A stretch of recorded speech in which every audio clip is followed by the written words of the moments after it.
Lidex loyihasi amalga oshiriladi. Bu saytning manzilli video kommentariyasi hamda описаниедagi Telegram kanalimizdan topishingiz mumkin. Kirganimizda shunchaki vhod tugmasini bir marta bosib, o'zingizlarning hisobingizlarga avtorizatsiya qilishingiz mumkin yoki avval ro'yxatdan o'tmoqchi bo'lsanglar, registratsiya tugmasini bosib, sizlar bu joyda login, email hamda 2 dona bir xil parol yozib, ro'yxatga o'tishingiz mumkin. Men hozir o'zimning hisobimga kirib, sizlarga batafsil ma'lumot berib o'taman.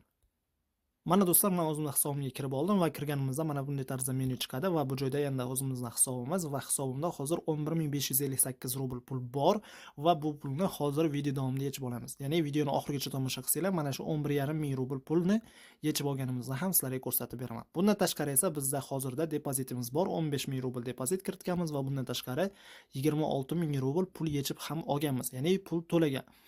Meni ham to'g'ri tushuninglar, agarda menga pul to'lamaganda bu loyiha men video qilmasdim. Ya'ni skam saytlarni men video qilib zarar emas. Shu sababli videoni oxirigacha tomosha qilsanglar, haqiqatan ham to'lashini ko'rib borasizlar. Xo'p, qaranglar. Qanday qilib pul ishlaymiz? Birinchi navbatda pul yechishdan boshlaylik. Misol uchun 11,5 ming rubl pulim bor va ko'pchilikka qiziq, haqiqatan ham pul to'laydimi? To'laydi. Mana bu joyda esa Vivo tugmasini bir marta bosamiz.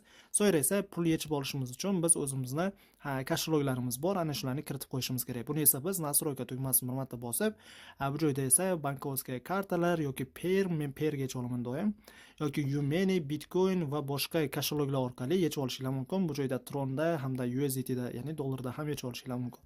Men esa o'zimning Pay raqamimni yozib olganman va pastdagi saqlaning tugmasini bosib saqlab qo'yganman.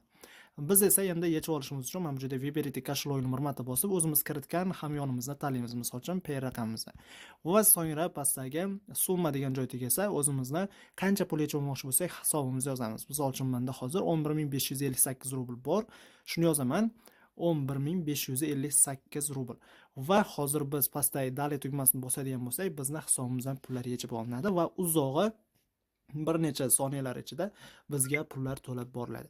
Biz esa bundan avval birinchi navbatda Pay hamyonimizga o'tamiz va hisobimizdan qancha pul borligini bilib olamiz va so'ngra pul yechishni boshlaymiz. Va mana do'stlar, o'zimning Payer ilovamga kirib oldim va kirganimizda hisobimiz hozirda $217 tashkil etmoqda. Hamda bundan tashqari bizning Payer ilovamizda 17200 rubl pul bor va mana shu yerga endi boyagi pulni yechib olamiz. Istoriyani ham bir marta tekshirib ko'rsatib beraman sizlarga. Oxirgi marta 100 rublgina pul ketgan xolos, pul kelmagan va mana shularning hammasi mendan rubl olayotganlar. Agarda sizlarga ham rubl kerak bo'lsa, bemalol Telegram orqali menga aloqaga chiqsanglar, men sizlarning hisobingizga rubl o'tkazib beraman. Sizlar esa meni kartamga nima to'lov qilishingiz mumkin. Endi qaranglar, mana bu joyda 11558 edi. Endi esa Dalay tugmasini bir marta bosishim bilan mendan pullar yechib olinadi. Va mana ko'rishingiz mumkin, выплата успешно заказана, ожидайте обработки администратора. Ya'ni pullar yuborildi. Uzog'i 1 yoki 2 daqiqada keladi. Bu yerda esa mana bu joyda ожидает deb yozib turibdi, ya'ni status ожидает. Bundan tashqari bizning hisobimizga kiramiz va bir marta yangilaydigan bo'lsak, bizning hisobimizga hali pullar kelgani yo'q. $217 edi. Video davomida yetib keladi. Uni ham men sizlarga isboti bilan ko'rsatib beraman. Pullarimiz kelib tushguncha esa men sizlarga boshqa menyularni ham tushuntirib berishga harakat qilaman. Misol uchun pullarimiz yuborildi. Bemalol buni ko'rib borishingiz mumkin. Bundan tashqari esa asosiy pul ishlash yo'li bu 3 ta chiziqchani bir marta bosamiz va video boshida aytganimdek sarmoyasiz pul ishlash yo'li bu bonus tugmasini bir marta bosib, o'zimizning ijtimoiy tarmog'imiz, misol uchun Instagram bo'lishi mumkin, Telegram yoki boshqa ijtimoiy tarmog'imizda bu loyihani reklamasini joylab, u orqali esa biz 10 rubldan 15 ming rublgacha bonus olishimiz mumkin. Men esa YouTube kanalimga hamda Telegram kanallarimga joylab, bu joyda ko'rishingiz mumkin. 455, 500 hamda yana bir marta 500, ya'ni 1,5 ming rubl uje bonus olganman. Hech qanday sarmoyasiz. Endi yaxshilab e'tibor berasizlar. Men bu 3 ta chiziqchani bir marta bosib, bu joyda пополнить tugmasi bor. Mana shu пополнить tugmasini bosib esa biz o'zimiz sarmoya kiritish orqali pul ishlashimiz mumkin. Misol uchun aytaylik, men bu joyda Viberity plan tugmasini bir marta bosib, biz har xil planlarga pul kiritish orqali pul ishlashimiz mumkin. Misol uchun men har safar 5-planga, ya'ni 5000 rubl pul kiritib, mana shu planga pul kiritish orqali ishlayman. Bunda esa bir marta tanlaymiz va so'ngra Viberity summa пополнения tugmasini bir marta bosib, qancha pul kiritmoqchi bo'lsak yozamiz. Misol uchun 100 rubl boshlab o'zingizlar yozishingiz mumkin. 100 rubl pul kiritsanglar, sizlarning pulinglar 139 rubl bo'lib qaytar ekan. Agar 1000 rubl kiritadigan bo'lsanglar, pulinglar 1,5 ming rubl bo'lib qaytadi. Xuddi shu tarzda. Men esa 5000 rubl kiritaman.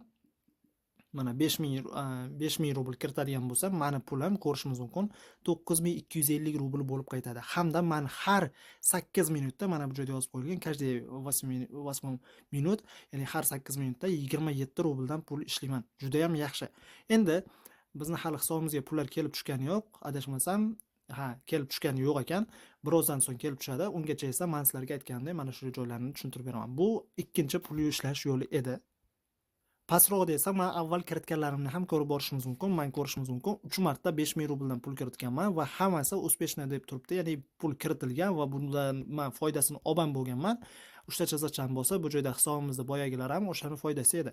Endi qaranglar, 3 ta chiziqchani bo'lsa, bu joyda depoziti tugmasini bir marta bosadigan bo'lsak, biz avval kiritgan depozitlarimizni holatini ko'rib borishimiz mumkin va bu joylar zakret deb turibdi. Ya'ni foydasini olib bo'lganman.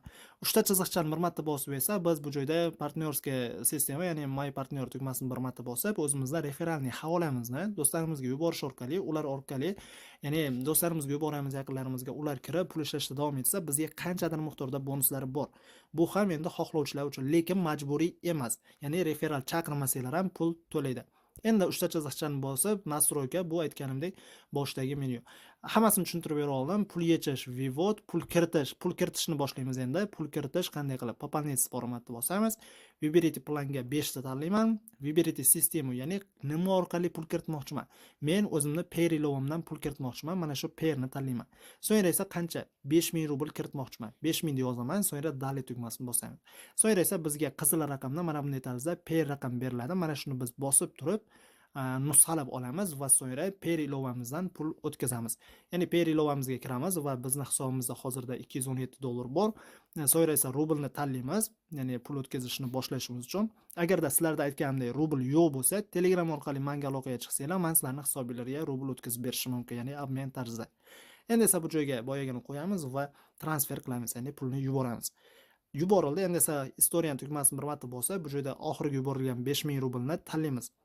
Endi bu joyda bizga operatsion raqam beriladi. Mana shu raqamni biz kopiya qilib nusxalab olamiz va saytga ID platejlar tugmasiga bosib, пополнить bosamiz. So'ngra esa bizning hisobimizga pullar kelib tushadi. Mana ko'rishimiz mumkin. Hozirgina 3 ta edi, endi esa 4 ta, ya'ni 5000 rubl hozirning o'zida yana pul kiritdik. 3 ta chiziqchani bosib, depozit tugmasini bosadigan bo'lsak, bu joyda ham 4 ta bo'lib turibdi. Hammasi zakret edi. Hozirgi kiritganimiz esa aktivni, ya'ni pul olib kelmoqda. Har 8 daqiqada endi 27 rubldan pul olib keladi. Bu esa men bu joyda hisobimizda ko'rib borilishi mumkin va u orqali ham biz pul ishlaymiz. Endi hozir bizning hisobimizga pullar kelib tushsa, uni ham men sizlarga ko'rsatib beraman. Men bu joyda ajday deb turibdi. Nimaga desanglar, men ko'p pul yechib olganman, ko'rishingiz mumkin. 1000-2000 rubl bo'lganda avtomatik to'lar edi. Men esa 11500 rubl pul yechib olganman. Shu sababli biroz kutamiz va u pullar ham kelib tushadi. Bu loyihaning manzilini